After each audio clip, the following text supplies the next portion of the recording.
What's going on, YouTube? This your boy, Haru Haynes. It's the second installment of Facts Over Feelings, or your feelings at the door, so we can get to the facts. And I just want to go right into it because I have a lot of information to cover, like I said, and I hope you guys enjoyed that first segment, and we're going to get right into it. And what we were talking about first, what we were able to substantiate was what? Was that through politics, we're looking at three areas of life activity: politics, science, and religion. Okay, we've already discussed politics, and we've talked about how, they structure it, they manipulate the information to make it appear as if, one, you don't have the ability, nor do you have the know-how, nor do you have the expertise, nor do you have the experience to get involved, but they just want you to vote. And even when we do have that ability to vote, what do? We don't know how to vote, which is insane because you think that is just a simple, you have to know how to distribute your energy. And if you use your energy to vote on the certain level, the federal level to be exact, then you're not going to be able to receive those benefits in the time frame in which you think that they're going to be received. And you see how this is even in this pandemic in terms of the government, the federal government trying to issue aid and relief, the red tape that they have to, all of the hoops that both of them have to go through in order to reach a compromise, how nothing really gets done that way, and how things would get done if you knew how to operate on the local and state level, which they mislead you into believing, like I said before, that you're going to get it through a top-down philosophy or a top-down exercise in politics, which we know that never happens that way. And so what happens is that these individuals lead you astray purposely, and they purposely lie to you. This is why I keep telling you, they will defend the lie vehemently. There is no way that you're going to get them to confess to the truth. If they do that, the jig is up. The matrix is dismantled. That's not their job. Their job is to make sure that they can continue to keep doing what they're doing in order to make sure that they can institute the New World Order with no resistance whatsoever. But I digress off of that point. So we went off into discussing the religion and how they lie blatantly in front of us, but they compartmentalize the information, and everything else flies over our head because much of what we do know we have to rely on faith. And then you have all of these individuals from different communities of faith telling you why theirs is the best, and you're only using the documents and only using their books as a point of reference. A lot of them don't want you to pay attention to history. A lot of them just want you to feign ignorance about history and then just take their word or take what they present to you in these documents, whoever translated these documents, and you move from there. That's unacceptable. That's inadequate, especially in terms of receiving a higher level of awareness and attaining that mind that's going to help you be a formidable opponent to those who seek to destroy you and your family. So when we talk about what we seen from the Jews who had translated the Hebrew version into the Septuagint, they had accepted that. Then later on, by the 9th to 10th century, what did they say? They said, okay, well, we want another official text, and we're going to call this the Masoretic Text, and this will be the official rabbinical text for Judaism. Okay, and what was so different about that? They had to make some changes, and they made changes, and they respect the Septuagint, but they also say, okay, well now, because what would they do? This is an effort to distance themselves.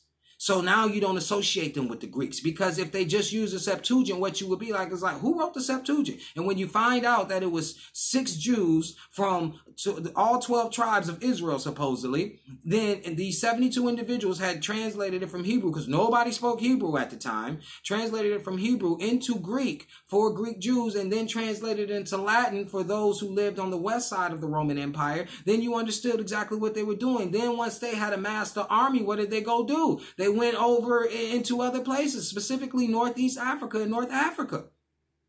Okay, now this is where like I said, when we understand the symbols, we talked about the pentagram, right? We went off into that, and I advise you to do more research on that because, like I said, I'm limited as far as time is concerned. So we were talking about the pentagram, and then even if we isolated one group from Senegal, which are called the Serer people, S-E-R-E-R, these people, in their cosmology, the 5-pointed star, the pentagram, represents the Sirius, and they also is symbolic of the universe in the creation myth, in their creation story, rather, I like to say. So this is before Islam came, because they were fighting off Islamic expansion. They were fighting off French colonial rule. You see? And so they had venerated the 5-point star way before they even came into contact with Jews, way before they even came into contact with Muslims.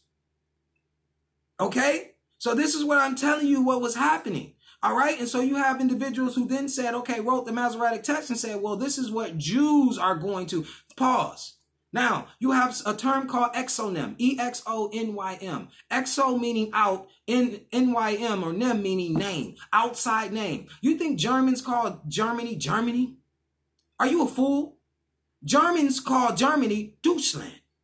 Okay, you think Chinese people call China, China? See, this is where you're going to have to catch up, brothers and sisters. That's called an exonym. That's an outside name for you because they don't want you messing up the name. It's disrespect. Even when you take a look at the Torah, when they teach pass this information down, how they pronounce it, their accent, all that makes a big difference. So then this is another thing to show you that even these Europeans know that what the power of the name and how you say it. If you say my name wrong, I'm not going to respond to you. If somebody's name is Daryl, okay, and you say Deval, they're not going to turn around. It's not the name. So this is why I told my sister that it's essential that you know who you're praying to because you're saying through God's name. If you're saying the wrong name, if you give me your number and I'm off one digit, can I call you? I digress. So the point being is that look how they change up their names. So we go back to the Masoretic Text and then we go back to the Bible. In the Bible, especially the so-called Hebrew Bible, right? It mentions the name Canaanites or in Canaan about 160 times. So who was Canaan? Canaan, the land of Canaan is a group of people. It's just not one people. The land of Canaan was the Phoenicians. It was considered the Carthaginians, the Hamites, the Hittites, the Amalekites, the Amorites. All these individuals were considered to be Canaanites. Okay. And then eventually Israel went to war with Canaan and took over the land of Canaan, the chosen land. All right. And the chosen land of Canaan is considered the Levant, L-E-V-A-N-T. The Levant is considered the land Syria, Lebanon, Israel, Palestine, Egypt, Jordan. That's the Levant. The Levant is also called the Fertile Crescent. The Fertile Crescent is also called the cradle of civilization. Do you get where I'm going here, people? You see what I'm saying? So they call themselves the Canaanites. And then the Canaanites are also seen as the Phoenicians. The Phoenicians were the people who, now look how they're trying to separate themselves from the Greeks. Mind you, we already told you who's responsible for translating the Hebrew Bible into the Greek Bible called the Septuagint. It was the Jews. Okay. And so what they do is they create a Masoretic text to now try to identify themselves. This is their inside thing. You on the outside. Now, the Masoretic Text, we know, is split up into 3 books, which would be the Torah, which is the first 5 books. Torah means the law. Then you have the Nevi'im, N-E-V-I-I-M, which is the prophets portion. And then you have the Ketuvim, K-E-T-U-V-I-M, which is the writings. All right. And so that's what they accept as the authority. Okay. Now, check this out. We learn about who actually ruled Northeast Africa through history, right? We don't learn that through religion. And we know Northeast Africa was ruled at a certain time by the Carthaginians. All right, they were a center of commerce and all this different stuff, center of cross-culturalization to trade off ideas, etc. Now, what's interesting to know is that Carthage was supposedly discovered by a Greek god. You know, that was the Greeks. We only know who, you know, we can dig deeper and figure out who the Egyptian gods and stuff were. But supposedly this Greek god, Dido, D-I-D-O, was born, came to existence in Tyre, T-Y-R-E, which is present day Surah, Lebanon. Okay, so that's that area, that holy area. Now, she supposedly is under all of this duress and she goes to Northeast Africa. Okay, she goes west to Northeast Africa. And where does she settle in? She settles in the area currently known as Tunisia. And the capital there is Tunsin. Now, that's the capital. That area is now the capital of Carthage. She is supposed to be seen as the first queen. Now, also, she is from the very same place, Tyre, like we talked about, present-day Surah, Lebanon, where Europa was from, another Greek goddess. We know Europa to be named after, take Europe to be named after her. See, this is deep. We've been participating in these rituals and not knowing. I move on. So the point being is that when they acknowledge this individual, they're tying in the Greek culture, you see, because they're stealing. We also know, we know that we learned from who ruled Northeast Africa through history, and they said that it was the Carthaginians that ruled that area, center of trade and commerce, like I said. And what else? They also know that was the Punic Wars. These were the wars between the Carthaginians and Rome. All right. And so by the Second Punic War, we know of an iconic figure by the name of Hannibal. And he was black. So look at the thing. Look at the trail. You have in the book of Hebrew, the word Canaan and Canaanites being mentioned about 160 times. Okay, and how Israel took over the land of Canaan. And the Canaanites were different groups. They were the Phoenicians, they were the Carthaginians, they were the Hittites, the Amorites, the Amalekites, all that different stuff. All right, the Jebusites. These are the Canaanites.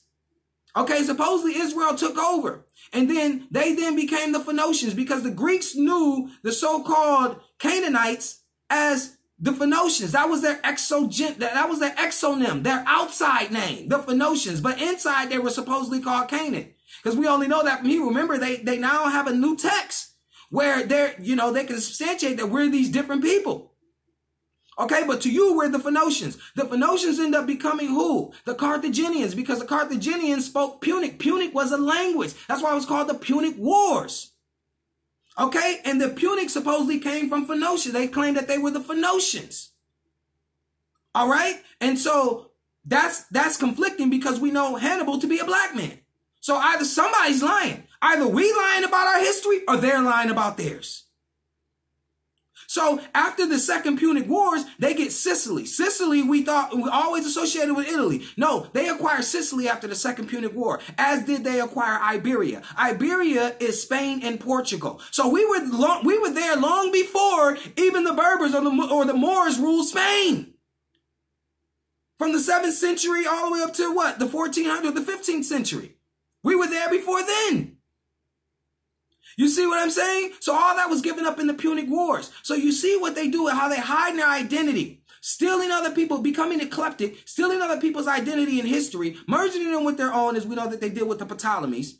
Okay, and then successfully separating themselves from themselves. They were the friend and the foe.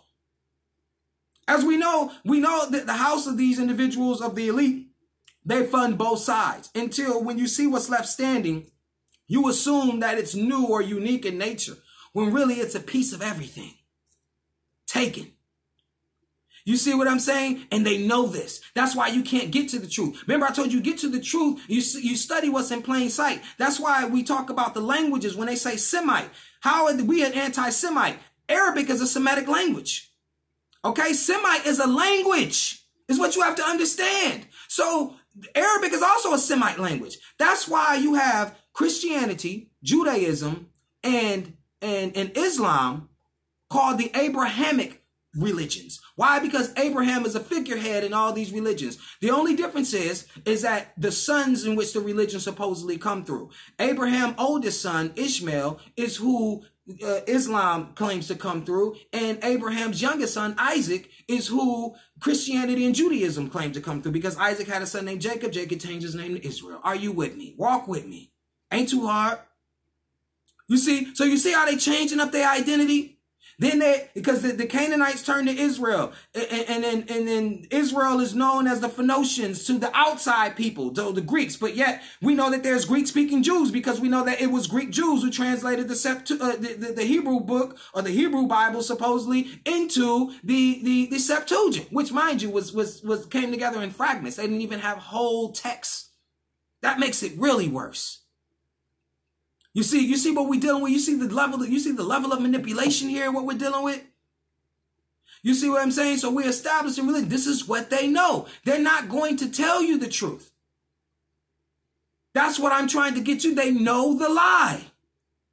And see, when you put it all together and people come to it, what do you have? Just like we talked about now, when they gave us this creation story, when they so-called, like I told you, I don't buy fully into the narrative like they were dragging us in these shits, because they didn't have seafaring capabilities and stuff like that to that degree. So we already know they weren't capable of that. But let's esteem their ego and say, for instance, that they were transferring millions of individuals from the continent over to the Americas, and we were traveling on ships named Jesus and all of this good garbage, and then they were forcing us to be a part of the Christian religion. They had it in their head that this was how the world was created. Then all of a sudden you fast forward to 2020, not even this far ahead in time. What do you have? Oh, it's aliens, it's different worlds and different planets, and we figured that life can't just exist on Earth, blah, blah, blah. You're the one who came with the creation story, supposedly. It's your story. Why are you changing it up? You see, they come with the lie. They don't even believe it no longer. They're the first ones to question it. And this is what I get into the science of it all too. That's why I keep telling y'all, you got to stay focused, and understand that this misdirection and misinformation is what's leading you down the rabbit hole in different, and you find yourself being stumped and you find yourself lost almost to the point of no return. And then people give up because I can't deal with all this stuff. What do we tell you about the languages and where it comes from? The Semitic languages are from the Afro-Asiatic tongue. The only reason why Indo-European outnumbers us is because they control our lands and we are forced to speak English. Matter of fact, the Masoretic Text, like I wanted to put emphasis on, as I told you, the reason how they know the lie, it was actually created to prevent competing interpretations. Okay, that's the whole point of that. They created it to prevent competing interpretations of the spiritual document. And so what's so important, as we delve into that and we say, why, was it really like that? Yes. Okay, we got a guy by the name of William Tinsdale. He came out with the English version. And notice his rhetoric. He's like, oh, well, Greek has more in common with English than Latin does. And also, then he said Hebrew has more in common with English than Latin does. He hated Latin, and so what he did was he translated the Bible into English. Okay, and what did they do to him? They strangled him to death. Then they burned him alive. You know how much hate that is? You're already dead. They strangled you to death. Then they burned you alive for his translation or his interpretation. Okay? This is where you don't know. The Latin Vulgate is where you get terms like justification, salvation, Lucifer. That came from the Latin Vulgate.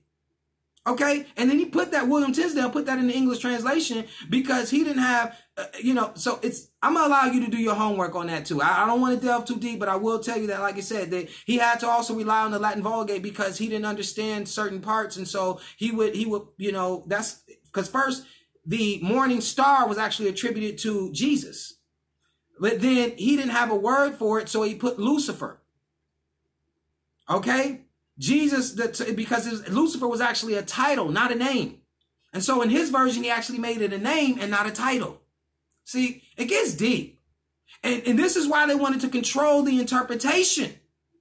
You see what I'm saying? And this is what you have to understand. So why do I say that? And we went off into religion. We delved off into that. I'm going to clean that a little bit up because I want to go fast. I want to go right deep off into, because I got extra, like, I'm a poor teacher, poor righteous teacher. And it was something that one of my subs said. It was like, man, you need to start a Patreon so we could donate to you and keep you going and all this different stuff. I was like, look, the best thing you can do for me is make this stuff go viral if you can. I don't have that many subscribers. I know that they're, censoring me and keeping me from, my material and content from being out there. It's all good. But like I say, each one teach one. If you get it out there, that's the best thing you can do for me. I don't want no donations from you. The Most High is taking care of me, giving me great information, great insight, illuminating me, allowing me to achieve higher levels of awareness. There's nothing better that I can ask for. You see how my brain works? So let's get off that point so we can go right into what we're saying about science. Now this goes right back into, this is the last area where I'm telling you as to why is they know what they're doing, but yet somebody else has to speak out from their community or from their background in order for you to believe it. You just can't hear from me. So what I'm going to do is I'm going to show you, I'm going to play a couple excerpts. I have the timestamps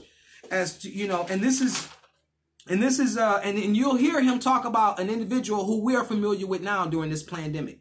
Okay. And I'm going to break a couple of things down too. Because like I said before, and I'm going to introduce it and bring you up to speed. This guy is a guy by the name of Dr. Robert Wilner. He offered $100,000 in the 90s to prove that HIV caused AIDS, to prove that HIV caused any disease at all. Nobody would respond to him. He wrote a book called Deadly Deception, and he was at this hotel where he was actually speaking about it. So I'm going to play a couple clips for y'all where I'm going to start off at the 20s. Well, I'm going to start off at the 17-minute mark. Okay, and I'm going to play a couple minutes of these clips each time. Right? So, bear with me.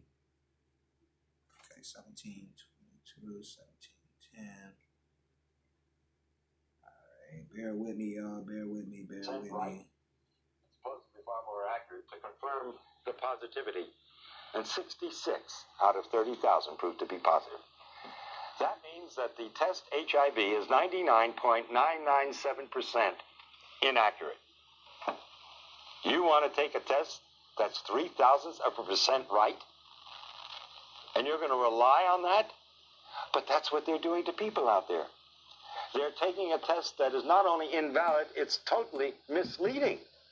In fact, when you get results like that, then I would say you're going to be more correct that if you're read as being negative, consider yourself positive. And if you're positive, consider yourself negative. By the way, at the request of many individuals, I did go for a test a couple of weeks ago in New York City at the biggest clinic there that does more testing than anybody else. And the doctor who ran it was bragging about the fact that he did more. When I told him about the book I wrote, he said, shh, don't say anything. My patients might hear. I tested negative. And of course... Okay, so he's talking about he actually injected himself with HIV, or people who they claim were HIV infected, always tested negative.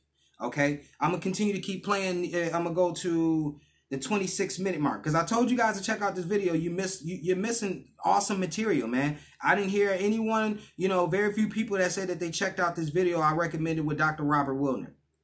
Okay, I'm going to go to the 26-25 mark. I'm going to play this for a couple minutes.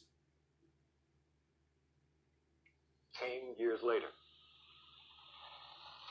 The FDA, as you probably know, released AZT after 4 months of a proposed 6-month study. They cut it short because one group in this double-blind study where nobody knew who was on what, one group was doing better than another group. And so out of compassion, they terminated the study. I don't blame them for that. And sure enough, the AZT group was doing so much better than the placebo group. And so they released the drug. But then 18 months later, their own investigator from the FDA brought back his report. And guess what it showed? The participants in the study knew the first week who was on the drug and who wasn't. You didn't have a double-blind study. It wasn't the Cadillac of studies. Not only that, some of those on AZT admitted to sharing their drug with members of the placebo group. That explains the 31 side effects in a placebo group. Some of them were taking AZT side effects. But, and by the way, that makes it a complete washout as a scientific study. Right then and there, the drug should have been discontinued, called back. But then came the kicker in this report. The individuals on the AZT in the 4 months of the study received 6 times more blood transfusions than the placebo group. What happens when you get a blood transfusion? You look better, you feel better, and you live a little bit longer. But the most important question and lesson from all of this, you must ask the question, why did those on AZT need 6 times more transfusions in a 4-month period than the individuals on the placebo? Because you're dealing with a killer drug, and you need those blood transfusions to survive. And coincidentally, they made you look a little bit better and healthier than the other group. Okay, we're going to go to the 29-30 mark. All right.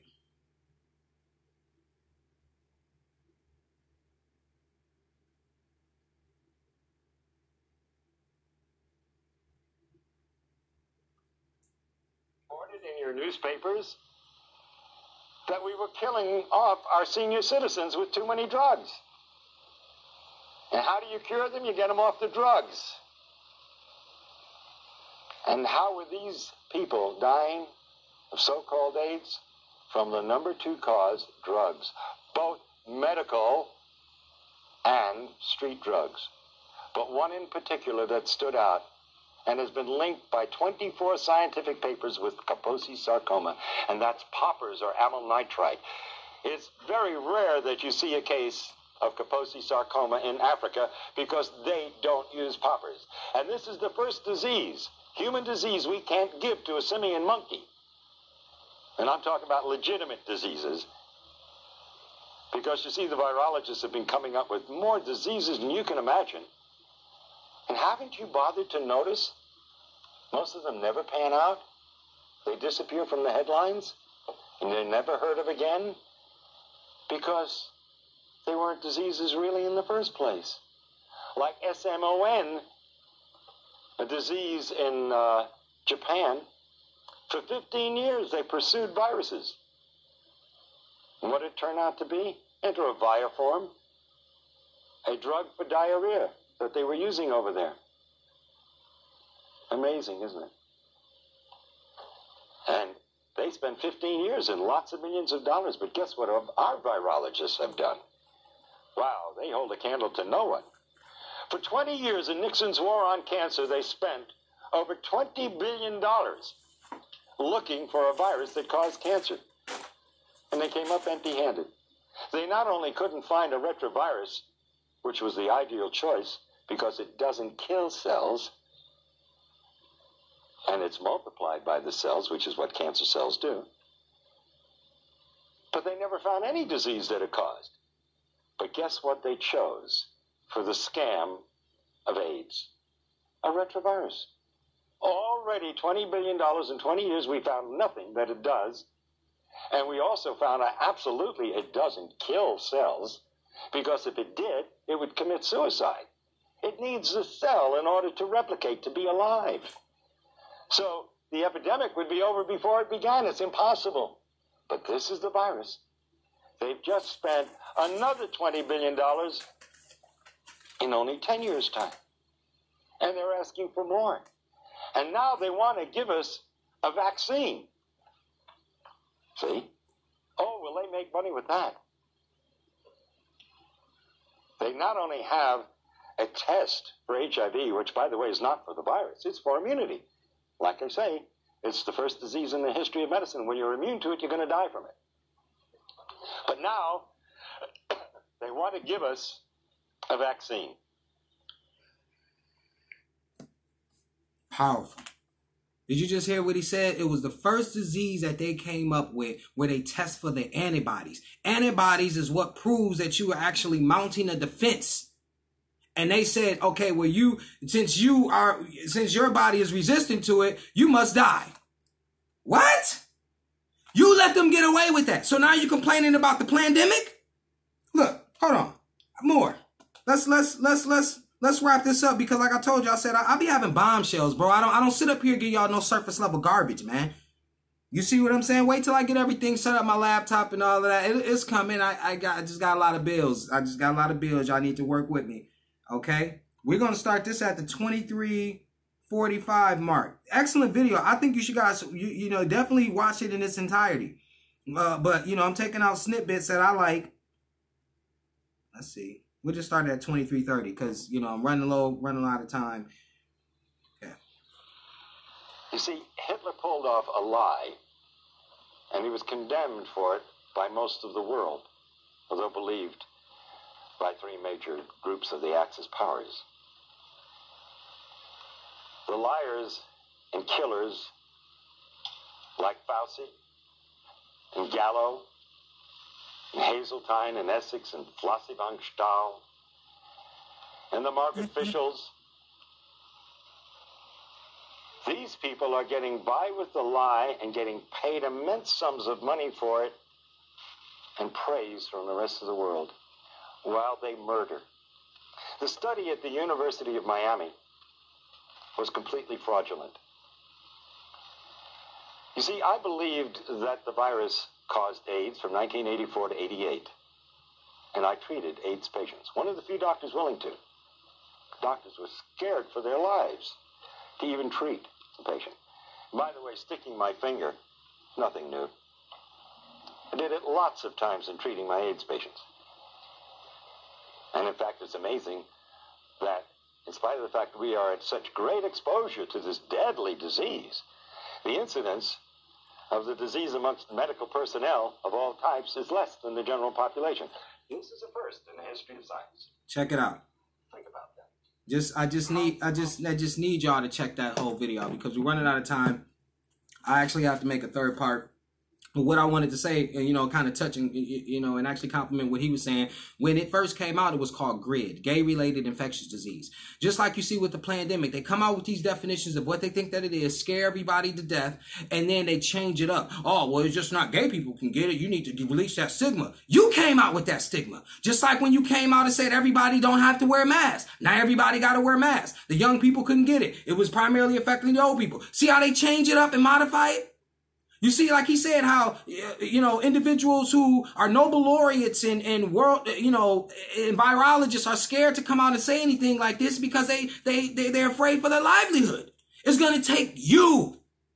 Okay, it's going to take you to, you know, and collectivism is going to take the solidarity between people, you know, between people who are conscious and understand how imperative it is to get this information out there and not be no joke about it. I'm just a poor righteous teacher, but I'm telling you, nobody is putting together, like I told you before, and I will end it on this. You may have been woke long enough to see the dots, but I've been woke long enough to connect them. Get ready for the third part. This heavy heinous, man. We out here.